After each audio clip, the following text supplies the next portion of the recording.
Was there a curse surrounding the film Poltergeist? Poltergeist, a horror movie that came out in the 1980s, is widely adored by many. The film's success can be attributed to Tobe Hooper's direction, Steven Spielberg's guidance, and the frightening visual effects that make it a horror classic. Despite its popularity, Poltergeist has a darker side that has emerged over the years. This includes untimely deaths, paranormal phenomena, strange accidents, ghostly encounters, and even murder. In this video, we'll be exploring the curse that appears to be associated with the Poltergeist film franchise. Don't forget to subscribe to On the Inside and suggest any other movies or shows you'd like us to cover. Let's delve into the backstage of the Poltergeist curse and explore Chapter Out in the Darkness.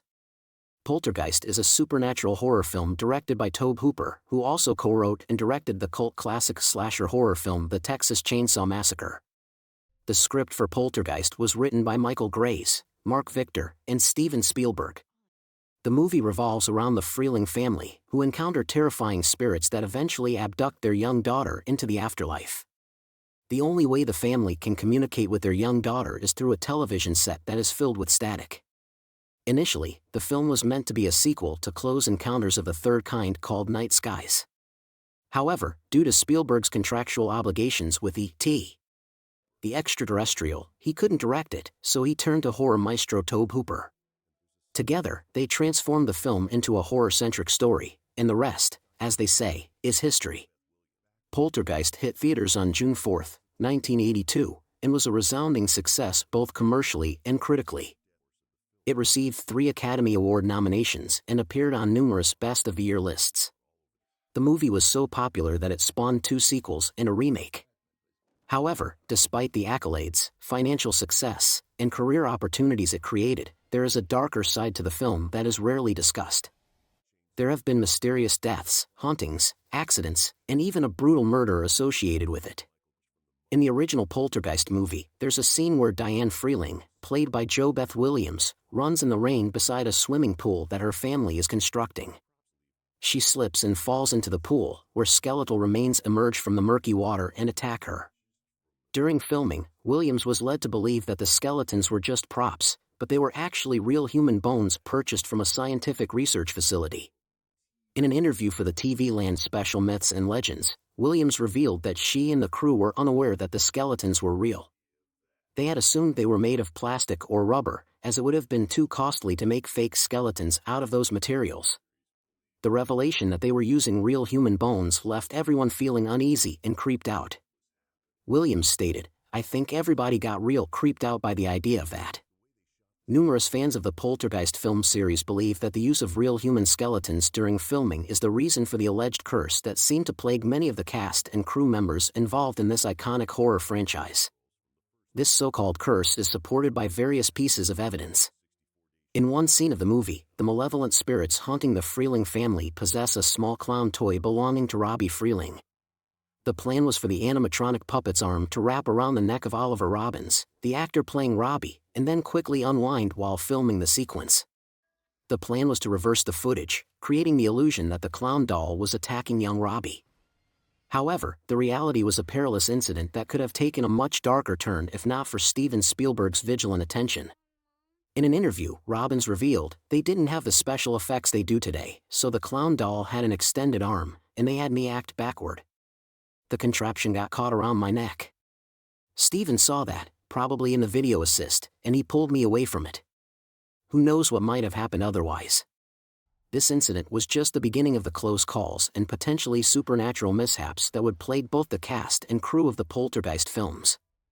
On May 23, 1986, Poltergeist 2 was released, directed by Brian Gibson and written by Michael Grace and Mark Victor. JoBeth Williams and Heather O'Rourke reprised their roles from the first film. During the filming of Poltergeist 2, there were numerous bizarre and unexplained incidents. Lights on the set were falling, turning off, and shorting out, while people reported seeing shadowy figures and hearing strange noises from the equipment.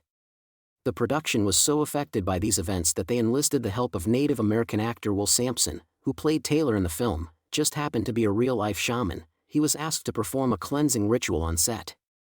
While the ceremony helped the cast and crew complete the 64-day shoot on schedule and within budget, some believe it had an unforeseen consequence. Will Sampson, passed away just 1 year later from complications of a heart and lung transplant. Poltergeist 3, released on June 10, 1988, starred Zelda Rubinstein, who played Tangina Barons in the previous films. During production, Rubinstein reported a bizarre experience where she claimed to be followed by a photo light blur while having her picture taken for publicity stills on set. She later attributed this to the fact that the photo was taken at the exact moment her mother passed away. However, things would get even scarier and more dangerous during the filming of Poltergeist 3. During the filming of a sequence at Mid-America Plaza in Oakbrook Terrace, a special effects explosion went terribly wrong. Instead of shooting straight up, the blast set fired at 6 polystyrene foam-covered cars, injuring 3 extras, a maintenance worker, and 2 firefighters. The explosion caused over $250,000 worth of damage, and eyewitnesses, including police officers, reported that the flames took the form of a huge ball that appeared to be chasing people on set.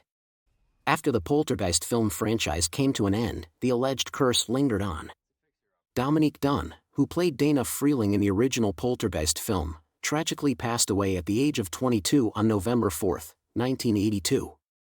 Coming from a Hollywood family with her father, writer-slash-producer Dominic Dunne, and her older brother, actor Griffin Dunne, Dominique met a sous chef named John Thomas Sweeney at a party in 1981.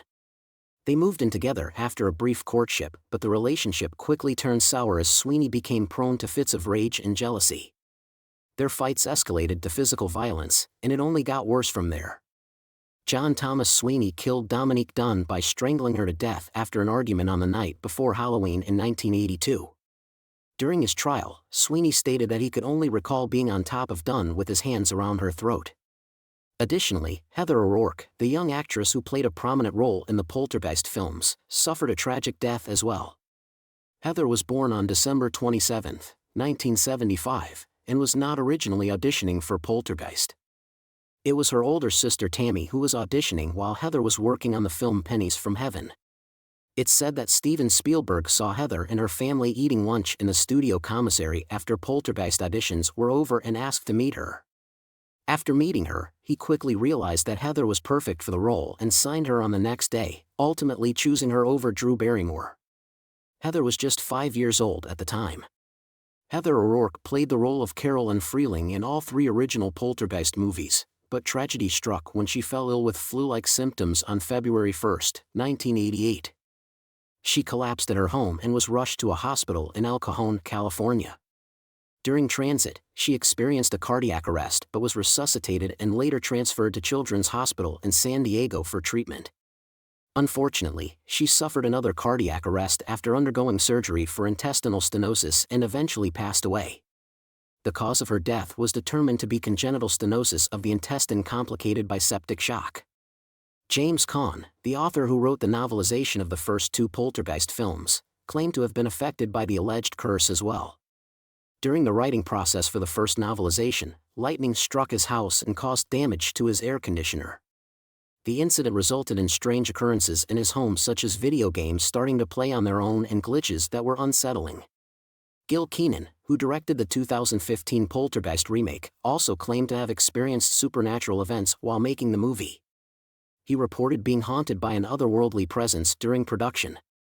During a Reddit Ask Me Anything session, Gil Keenan, the director of the 2015 Poltergeist remake, revealed that the house location was selected due to its unsettling and unusual atmosphere.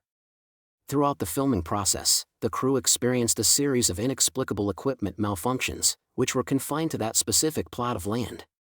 These included drone GPS signals failing, cameras' batteries dying, and difficulty keeping equipment powered on. Gil Keenan discovered that the house he rented during the production was haunted by a woman dressed in all black. He became aware of her presence in the first few days of staying in the house. Only after he left did he receive a call from the previous owner, who had moved back in and was terrified by the events in the house. The experience provided Keenan with real-life inspiration for filming, and it even followed him home. The horror classic Poltergeist has become known not only for its scares on screen but also for the tragedies that have befallen those involved in the film. The impact of the movie has had both positive and negative effects on the lives of those associated with it. The lesson that can be drawn from the franchise is to never use real skeletons. Do you believe the Poltergeist films are cursed?